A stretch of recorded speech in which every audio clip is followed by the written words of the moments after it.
Welcome back to my channel. ഇന്ന് ഞാൻ വന്നിട്ടുള്ളത് ബീട്രൂട്ട് സാലഡുമായിട്ടാണ്. സാധാരണ നമ്മൾ ബീട്രൂട്ട് വെച്ചിട്ട് ഉപ്പേരി തോരനൊക്കെ ഉണ്ടാക്കാറുണ്ട്. സാലഡ് അങ്ങനെ ആരും ഉണ്ടാക്കിയിട്ടുണ്ടാവില്ല. അപ്പോൾ ഉപ്പേരിയും തോരനൊക്കെ ഉണ്ടാക്കി ബോറടിച്ച ആൾക്കാർ ഇതൊന്ന് ട്രൈ ചെയ്ത് നോക്കുക. നല്ല ടേസ്റ്റും അതുപോലെ തന്നെ ഹെൽത്തി ആയിട്ടുള്ള റെസിപ്പിയാണ്. അപ്പോൾ ഇതെങ്ങനെ ഉണ്ടാക്കുന്നതെന്ന് നോക്കാം. ഞാനിവിടെ മീഡിയം സൈസിലുള്ള 2 ബീട്രൂട്ടാണ് എടുത്തിട്ടുള്ളത്. അത് ചെറിയ പീസാക്കിയിട്ട് കട്ട് ചെയ്തെടുക്കാം. ഇഷ്ടമുള്ള ഷേപ്പിൽ കട്ട് ചെയ്തെടുക്കാം. അത്ര തിക്കാവാൻ പാടില്ല, കുറച്ച് തിന്നായിട്ട് ചെറിയ പീസായിരിക്കുന്നതായിരിക്കും നല്ലത്. പിന്നെ ഞാനിവിടെ എടുത്തിട്ടുള്ളത് ഒരു വലിയ സവോളയാണ്, ചെറിയ പീസായിട്ട് കട്ട് ചെയ്തെടുക്കുക. പിന്നെ 2 പച്ചമുളക് കുറച്ച് വലുതായിട്ട് കട്ട് ചെയ്തെടുത്തിട്ടുണ്ട്. ഒരു പിടി തേങ്ങ കൂടുതൽ ഇഷ്ടമുള്ള ആൾക്കാർക്ക് കുറച്ച് കൂടുതൽ ചേർത്തി കൊടുക്കാം. പിന്നെ കുറച്ച് മല്ലിയില ചെറുതാക്കി കട്ട് ചെയ്തെടുത്തിട്ടുണ്ട്. പിന്നെ 4 ഇല വേപ്പില എടുത്തിട്ടുണ്ട്. വേപ്പില കട്ട് ചെയ്തിടരുത്. കട്ട് ചെയ്തെടുത്ത് കഴിഞ്ഞാൽ നമ്മളത് സാലഡ് കഴിക്കുമ്പോൾ നമുക്ക് ആ ഒരു ചുവ എടുക്കും, അത് അത്ര ആർക്കും ഇഷ്ടപ്പെടില്ല. അപ്പോൾ അതുകൊണ്ട് ഇതിൻ്റെ ഫ്ലേവർ പിടിച്ച് കഴിഞ്ഞാൽ നമുക്കതിന്ന് വേപ്പില എടുത്ത് മാറ്റാം. അപ്പോൾ അതിനായിട്ടാണ് വലിയ പീസാക്കിയിട്ട് ഇട്ട് കൊടുക്കുന്നത്. പിന്നെ ആവശ്യത്തിനുള്ള ഉപ്പ് വേണം. ഇനി നമുക്കിതിലേക്ക് കുറച്ച് ചമ്മന്തി പോലെ ആക്കിയെടുക്കണം. അപ്പോൾ അതിനായിട്ട് നമ്മൾ നേരത്തെ മാറ്റി വെച്ചിട്ടുള്ള തേങ്ങ ഒരു ബൗളിലേക്ക് ഇട്ട് കൊടുക്കുക. നമ്മൾ നേരത്തെ മാറ്റി വെച്ചിട്ടുള്ള പച്ചമുളക് ഇട്ട് കൊടുക്കുക. അതുപോലെ തന്നെ കറിവേപ്പിലും കൂടി ഇട്ടിട്ട് കൈ വെച്ചിട്ട് നന്നായിട്ടൊന്ന് തിരുമ്മി കൊടുക്കുക. മിക്സിയിലിട്ടിട്ട് ഒന്ന് ഗ്രൈൻഡ് ചെയ്തെടുക്കേണ്ട ആവശ്യമില്ല, ചമ്മന്തി പോലെ ആക്കിയെടുക്കേണ്ട. ജസ്റ്റ് കൈ വെച്ചിട്ട് നന്നായിട്ടൊന്ന് തിരുമ്മി കൊടുത്താൽ മതി.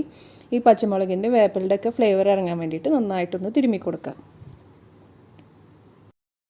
നമുക്ക് ബീട്രൂട്ട് ഒന്ന് വേവിച്ചെടുക്കണം. അതിനായിട്ട് ഒരു പാൻ ചൂടാക്കിയിട്ട് അതിലേക്ക് ബീട്രൂട്ട് ഇട്ട് കൊടുക്കുക.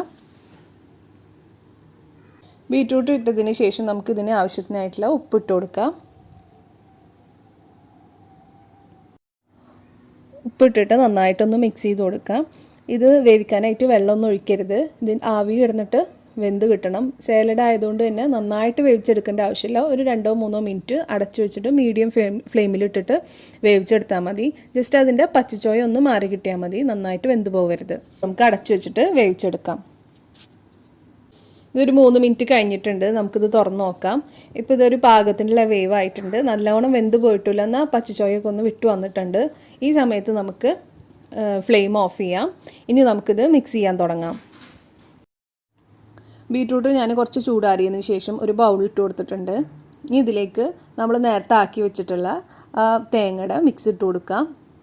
പിന്നെ അരിഞ്ഞു വെച്ചിട്ടുള്ള സവാളയും കൂടി ഇട്ട് കൊടുക്കുക. ഇനി ഇതിലേക്ക് നേരത്തെ അരിഞ്ഞു വെച്ചിട്ടുള്ള മല്ലിയില ഇട്ട് കൊടുക്കാം. മല്ലിയിലയുടെ ഫ്ലേവർ കൂടുതൽ ഇഷ്ടമുള്ളവരാണെന്നുണ്ടെങ്കിൽ അതിനനുസരിച്ച് കൂടുതൽ ചേർത്ത് കൊടുത്താൽ മതി. പിന്നെ ഇതിലേക്ക് ഞാൻ ഒരു ലെമൺ പിഴിഞ്ഞിട്ട്, കുരുവൊന്നുമില്ലാതെ പിഴിഞ്ഞിട്ട് അതിൻ്റെ ജ്യൂസ് ഒഴിച്ചു കൊടുക്കുന്നുണ്ട്. ഇതിൻ്റെ ഫ്ലേവർ കൂടുതൽ പുളി കൂടുതൽ താല്പര്യമുള്ളത് അതിനനുസരിച്ച് കൂട്ടി കൊടുത്താൽ മതി. ഞാനിവിടെ ഒരു ചെറിയ ലെമണാണ് എടുത്തിട്ടുള്ളത്. അതും കൂടി ഇട്ടിട്ട് നന്നായിട്ടൊന്ന് മിക്സ് ചെയ്തെടുക്കാം. ഇപ്പോൾ നമ്മൾ സാലഡ് ഇവിടെ റെഡി ആയിട്ടുണ്ടെങ്കിൽ നമുക്ക് സെർവ് ചെയ്യാം. നല്ല ഹെൽത്തിയും ടേസ്റ്റിയും ആയിട്ടുള്ള ബീട്രൂട്ട് സാലഡ് ഇവിടെ റെഡി ആയിട്ടുണ്ട്. അപ്പോൾ എല്ലാവർക്കും നന്നായിട്ട് ഇഷ്ടപ്പെടും. അപ്പോൾ എല്ലാവരും ഒന്ന് ട്രൈ ചെയ്ത് നോക്കുക. ട്രൈ ചെയ്തിട്ട് കമൻറ്റ് ബോക്സിലൂടെ നിങ്ങളെ അഭിപ്രായങ്ങളൊക്കെ അറിയിക്കുക. എൻ്റെ ചാനൽ ഇതുവരെ സബ്സ്ക്രൈബ് ചെയ്യാത്തവരാണെന്നുണ്ടെങ്കിൽ പ്ലീസ് സബ്സ്ക്രൈബ്. തൊട്ടടുത്ത് കാണുന്ന ബെല്ലൈക്കൺ കൂടെ ഒന്ന് പ്രസ് ചെയ്യുക. അതുപോലെ തന്നെ എൻ്റെ വീഡിയോസ് ഇഷ്ടപ്പെട്ടെന്നുണ്ടെങ്കിൽ please like and share. Thank